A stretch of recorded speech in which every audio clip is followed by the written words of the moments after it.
Hoy es miércoles 3 de marzo. Recién terminan de acomodarse los millones de escombros que dejó el impacto de un meteorito el 28 de febrero en El Salvador. Ese meteorito se llamó Nuevas Ideas. Un meteorito que tiene una autoría intelectual y carismática en el presidente Nayib Bukele. Este 28 de febrero recién pasado, ese meteorito impactó en la lógica política de El Salvador. Lo que estamos viviendo en estos días en los cuales los escombros se están acomodando es un silencio.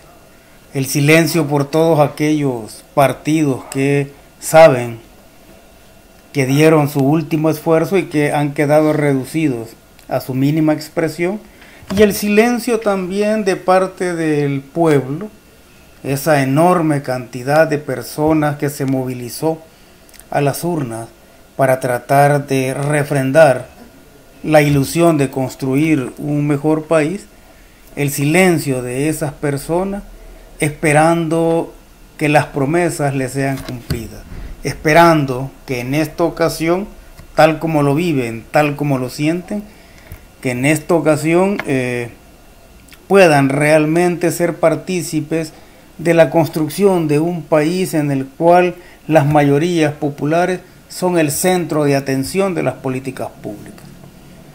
Quiero mandarle un saludo muy especial a la diáspora salvadoreña dispersa en todo el planeta. Miles de esos compatriotas vinieron el domingo a ejercer su voto. La inmensa mayoría de ellos vinieron a votar por Nuevas Ideas, y la otra inmensa mayoría de compatriotas que no pudo asistir a El Salvador a ejercer su derecho político de votar han estado pendientes desde sus lugares de residencia sobre los resultados que se han obtenido. Lo que se logra palpar en las calles y lo que se logra palpar también o lo que se logra decodificar en los mensajes en las distintas redes sociales es una sensación de júbilo, una sensación de esperanza, una sensación de que el poder del pueblo expresado a través de una democracia electoral realmente va a ser tomado en cuenta en esta ocasión. El 28F, que era un día tan esperado por todos, el 28F es el código geopolítico para describir las primeras elecciones de extinción masiva en América Latina. El meteorito que provocó esa extinción masiva en lo político en El Salvador fue Nayib Bukele. Él fue el meteorito. Todos lo veían, todos sabían que iba a caer en el país, todos sabían que tarde o temprano iba a chocar contra la lógica política de este país. Todos sabían que iba a provocar un nivel de daños muy considerable. Sin embargo, los partidos políticos de oposición nunca quisieron comprender que el nivel de daños que iba a causar, o que ha causado en este caso, el meteorito Nayib Bukele, ese nivel de daños llega al nivel de lo que se conoce como extinción. Los daños previstos por los distintos analistas políticos, obviamente muchos de ellos minimizaron los daños porque eran cómplices de toda la decadencia que arrastraban los partidos políticos. Entonces, esos daños, los daños fueron analizados, fueron minimizados hasta donde pudieron muchos analistas políticos. No lograron prever el nivel de extinción que iba a provocar el movimiento hoy partido Nuevas Ideas con el meteorito Nayib Bukele. Y es que Bukele ha sido convertido, o se ha convertido por méritos propios, en el líder carismático que abre avenidas. Se ha convertido en un líder político sin paralelo en América Latina. Y eso lo reconocen los distintos analistas, tanto nacionales como extranjeros, ¿no? Las encuestas de popularidad a nivel latinoamericano colocan a Bukele en un lugar privilegiado. Y si le dan ese nivel de popularidad a nivel externo y a nivel interno, significa que algo debe estar haciendo bien o que la población se siente a gusto con lo que Nayib Bukele está haciendo en su gestión presidencial. Y a Bukele, si lo queremos analizar desde la sociología y si queremos realizar un ejercicio comprensivo y decodificador de lo que significa ese nuevo fenómeno Nayib Bukele, sin caer en alusiones partidarias o subjetivistas, digamos que las características del liderazgo político de Bukele las encontramos en el líder carismático descrito por Max Weber.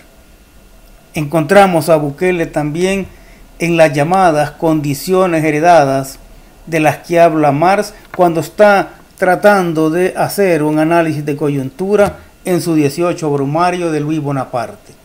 A Bukele lo encontramos en la movilidad y sagacidad del pensamiento político del que habla Antonio Gramsci. Y a Bukele, o las características de Nayib Bukele, que son resaltadas a nivel internacional y que son bien acogidas a nivel interno, esas características de liderazgo político de Bukele las encontramos en lo que Boaventura de Sousa Santos llama la epistemología de la cotidianidad. Allí encontramos a Bukele. Sin embargo, la oposición política no previó que el impacto que ellos mismos buscaron contra Nayib Bukele iba a tener un nivel de extinción masiva. La guerra de posiciones en El Salvador, que ha durado alrededor de año y medio, y ese año y medio fue casi exclusivamente en el marco de la pandemia, esta guerra de posiciones ha finalizado y la ha terminado ganando Nayib Bukele. Y en esta guerra de posiciones, la oposición política representada en los dos otrora grandes partidos políticos, Arena y FMLN, ellos tenían la ventaja porque tenían el control de dos órganos del Estado, 2 de 3 órganos del Estado, la Asamblea Legislativa y el Poder Judicial. Sin embargo, Bukele gana la guerra de posiciones y esta fue una guerra contra soldados muertos. Este fue un pleito de un tigre contra 2 burros amarrados. Esta fue una guerra en la que la oposición colocó a Bukele como candidato principal en las elecciones municipales y legislativas. Porque es la oposición la que, cuando empieza a atacar la figura de Nayib Bukele, incluso hasta pensando en la destitución, es esa oposición la que lo coloca a Bukele, que ya tenía un liderazgo carismático muy significativo. Entonces la oposición lo coloca como el candidato principal y nacional de las elecciones legislativas y municipales. Y esa misma oposición miope intentó estafar al pueblo salvadoreño, porque cuando empiezan a cuestionar el liderazgo, cuando empiezan a obstaculizar la gestión de Nayib Bukele, lo que estaban haciendo, en otras palabras, era deslegitimar o negar la decisión que había tomado la mayoría de la población en las elecciones presidenciales que llevaron a Bukele al poder. Entonces, fue la misma oposición la que coloca a Nayib Bukele como principal candidato, y es la misma oposición la que termina ganando aún más críticas y antipatía de parte de la población porque intenta estafar o intenta robarle la decisión electoral que había tomado. El FMLN, por mencionar al partido más golpeado por el meteorito, el FMLN aprendió muy tarde que para los revolucionarios, y no sé a estas alturas si al interior del partido se comprende lo que significa la palabra revolucionario, el FMLN aprendió muy tarde que el poder no es un violín que se toma con la izquierda y se ejecuta con la derecha. Arena, por su parte, aprendió muy tarde, o la gente empezó a verlo muy tarde, como un elemento o un factor político podrido en la hojarasca de los escuadrones de la muerte y en la hojarasca de las privatizaciones que impulsaron durante la década de los 90.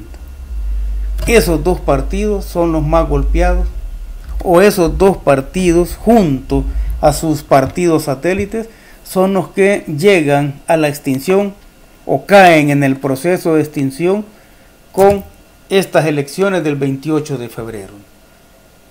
Y en este momento, 3 días después, es la oportunidad más adecuada para valorar las valoraciones que hicimos. Y digo esto porque hemos venido durante un año haciendo una serie de valoraciones en torno al fenómeno político Nayib Bukele y a lo que en su momento llamé la preizquierda con el caso de Nuevas Ideas. Es momento de valorar las valoraciones que hicimos para saber si esas apreciaciones eran producto de una interpretación sociológica de la coyuntura o si eran valoraciones hechas desde la subjetividad. Cuando se revisa o cuando reviso lo que he planteado como tesis, creo que he estado en el marco de lo que son las valoraciones sociológicas, porque lo que he venido afirmando durante todos estos meses, es decir, la decadencia política, intelectual, ideológica y cultural de los otrora partidos grandes, eso se ha confirmado y se termina de confirmar el 28 de febrero, cuando sufren esas primeras elecciones de extinción masiva en América Latina. Entonces, esas valoraciones debemos revisarlas. Y debemos revisarlas porque muchos analistas o llamados analistas políticos el día lunes amanecieron con otro discurso. Es obvio, ¿no? Dentro de los analistas políticos tradicionales, lo que vamos a encontrar es un lote bastante grueso de oportunistas. Entonces, la población salvadoreña, con una cultura política democrática que se va depurando cada día, ya comprende o ya diferencia quiénes son los analistas políticos que son verdaderos surfistas, es decir, que se van montando en la ola dominante para tratar de obtener algún tipo de beneficio. Lo que hemos visto este 28 de febrero, nos guste o no nos guste, les guste o no les guste a muchos analistas políticos y líderes de los partidos políticos en proceso de extinción, lo que hemos visto este domingo es un hecho histórico. Hemos tenido o se han tenido resultados históricos. Nunca antes en la historia democrática de El Salvador se había tenido un nivel de representación tan abrumador en la Asamblea Legislativa como en esta ocasión. Nunca antes en su primera participación electoral un partido político había sido tan beneficiado con las simpatías de la población. Nunca antes en la historia política y democrática de El Salvador la ilusión del pueblo trascendió las generaciones. Porque lo que vimos el día domingo fue la participación muy significativa de los jóvenes salvadoreños. Quizá esta es la ocasión en la cual se ha movido la mayor cantidad de jóvenes en un proceso electoral. Pero también vimos la paciencia, dedicación y disciplina de muchas personas de la tercera edad que tuvieron que soportar todos los retrasos deliberados del Tribunal Supremo Electoral para retrasar lo más posible las elecciones, y partían del supuesto de que ese retraso iba a llevar a decidir a muchas personas a retirarse de los centros de votación sin ejercer su derecho político. Entonces, esos que deliberadamente retrasaron el inicio del proceso electoral, de antemano suponían, presuponían y sentían una derrota catastrófica, porque si retrasaban las elecciones para que mucha gente se retirara, es obvio que partían del supuesto de que la inmensa mayoría de esa gente que se iba a retirar era gente que iba a votar en contra de los partidos tradicionales. Pero bien, estas fueron unas elecciones, como digo, en las cuales la juventud toma la palabra, toma el púlpito y se acerca en mayor proporción a los centros de votación. Esa es una cuestión histórica también, porque significa un remozamiento de la ilusión del pueblo después de tantas décadas de sufrir expropiaciones y de sufrir traiciones. La gente está aprendiendo el dulce sabor, o está aprendiendo a sentir, a degustar el dulce sabor de hacer historia, ¿no? O de hacer una historia con sentido popular. Se dice que Nuevas Ideas y que el mismo presidente Nayib Bukele lidera un movimiento que no tiene ideología. Sin embargo, la correcta apreciación sociológica de eso que algunos llaman no tener ideología, y que yo lo comprendo como un discurso electoral, realmente lo que nos ha enseñado, o lo que hemos aprendido más bien en estos últimos 2 años, es que la palabra ideología no está hecha con letras.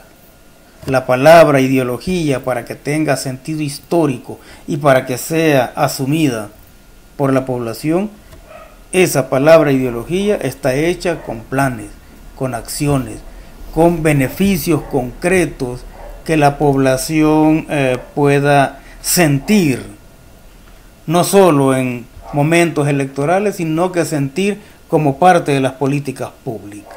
Entonces, más que un movimiento sin ideología, lo cual esto es otro error de apreciación fundamental de la oposición política en este país, más que un movimiento sin ideología, lo que estamos viendo es un movimiento que hace, o que nosotros como pueblo podemos llevar a que comprenda la palabra ideología, escrita con acciones, con planes, con políticas públicas, etc.